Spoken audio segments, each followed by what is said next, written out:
This right here, I have no words. If I could be a short rib, I would be a short rib. When it comes to hearty meals that warm the soul, few dishes can compete with braised short ribs. The melt in your mouth tenderness paired with a rich aromatic sauce is nothing short of magical. It's the perfect dish to serve when you're looking to impress or when you simply just want to indulge in some serious comfort food.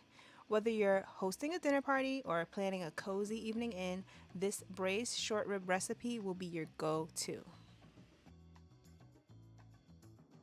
Welcome back to the channel. Today I am showing you one of my favorite meals of all time, braised short ribs. These short ribs are tender, they fall right off of the bone, and they melt in your mouth, not in your hand. If you know, you know.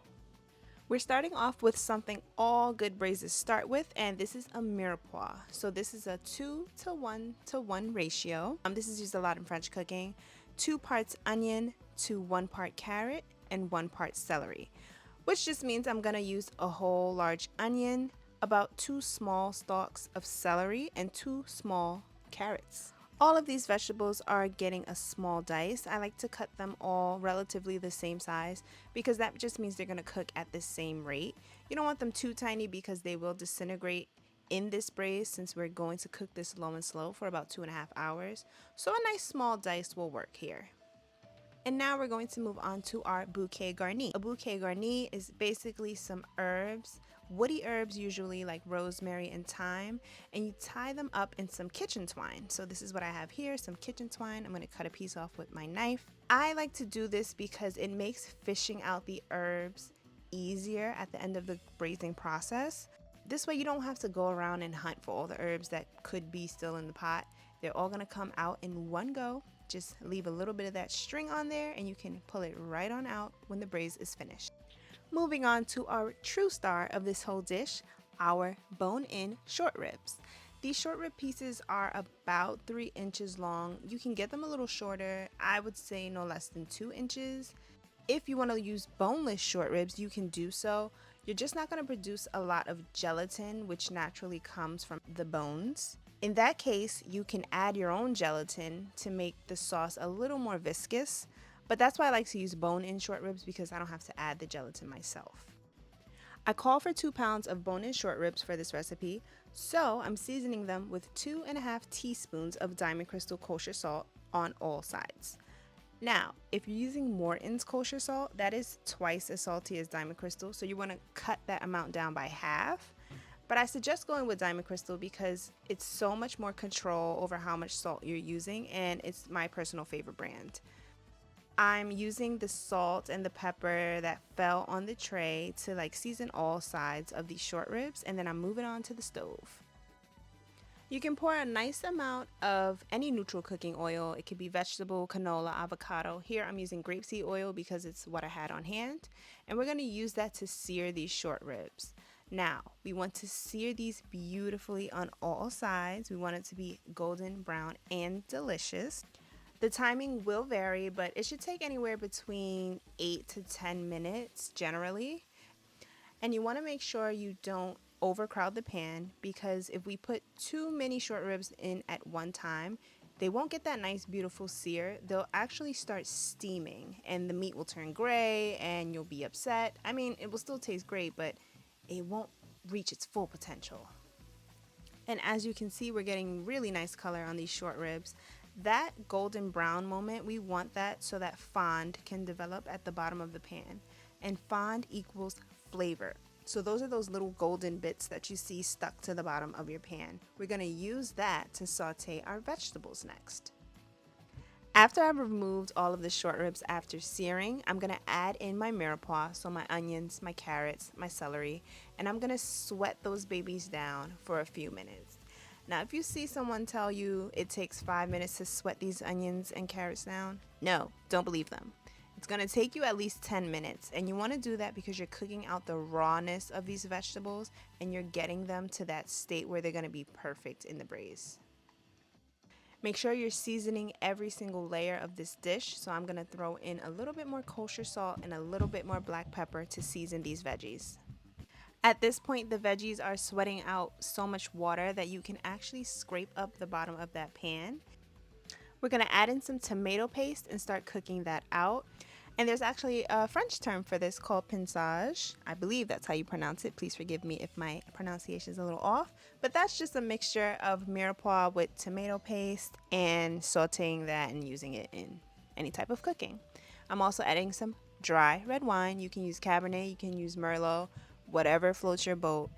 Now the goal here is to get this wine to reduce down by half and also pick up that fond that we made from the vegetables and the cooked down tomato paste. We're developing so many layers of flavor here, and you're really gonna taste it in the finished product. So once we have scraped up all of that fond and that wine has reduced down, we're gonna introduce our beef short ribs back into the fold. So I'm gonna nestle them in real cutesy and have that cook down a little bit.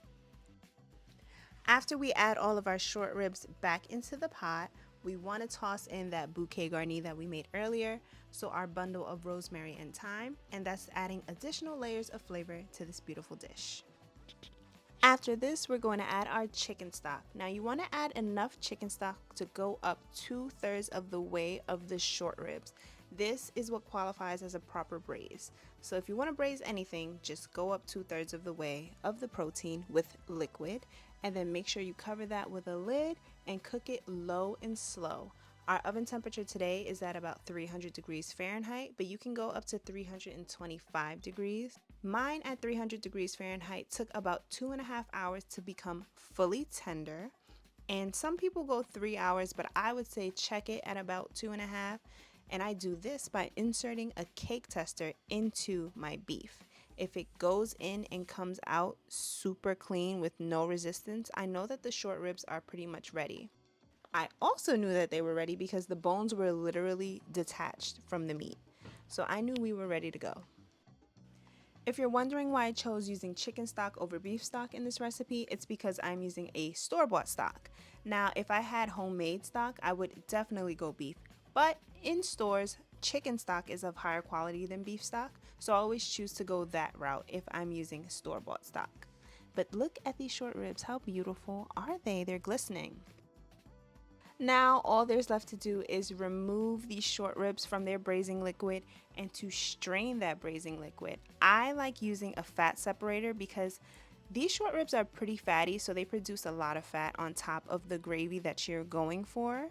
I like to remove all of the short ribs, and then I like to use my handy dandy OXO fat separator. As you can see, that thick dark layer of fat is sitting on top of our gravy. We do not want that. And I also strained out the carrots and onions and celery. So look how easy this is. You just press the handle and you can see from the side where the fat ends and where the gravy begins. So I stop it right there and I skim off any other fat that might have come through, but usually nothing comes through when I'm using this thing. And look how beautiful this is. Now, if you're left with more liquid than I was, I would reduce it, but this was the perfect amount of liquid for me. It actually reduced a lot during the braising time. So I'm just plate these short ribs up.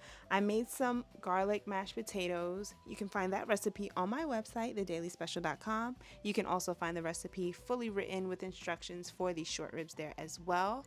I love to pair short ribs with mashed potatoes because I feel like the gravy has a vessel to hold on to and they don't compete, they just vibe together.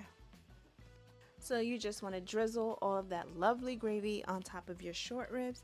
And I like to top this with parsley usually. I didn't have any chives on hand. That would have been my first choice because I just love the allium, oniony goodness of chives. But parsley works great here too, so we're not going to front.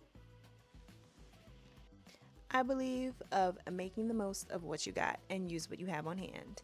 Look how pretty this plate is. We're gonna dig into these short ribs and I wanna show you just how tender they are. This is not a game, this is not a joke. I am using a spoon, okay honey? A spoon. And I'm gonna tear into this short rib easily. Do you see that? It's just ripping from its own self and it's good, it's melting in your mouth. What more can you ask for? This is a perfect short rib recipe for the fall season. It's cozy, it's warm, it's everything. First of all, look at this. These things come apart with a spoon, as you can see in the previous clip. It's too good, like, I think serving them with mashed potatoes is my favorite way to go. You can also do it over polenta, but it's just something about a good, nice, seasoned mash that really gets the people going. It's me, I'm the people. Food should not hold this much power, but I'm glad it does. Basically, we are using a moist heat cooking method today. That's what braising is. So if you want to braise any kind of protein, you are going to use enough liquid to cover 2/3 of the way up that protein. I hope you try this recipe soon. Thank you so much for watching, and that's all for now.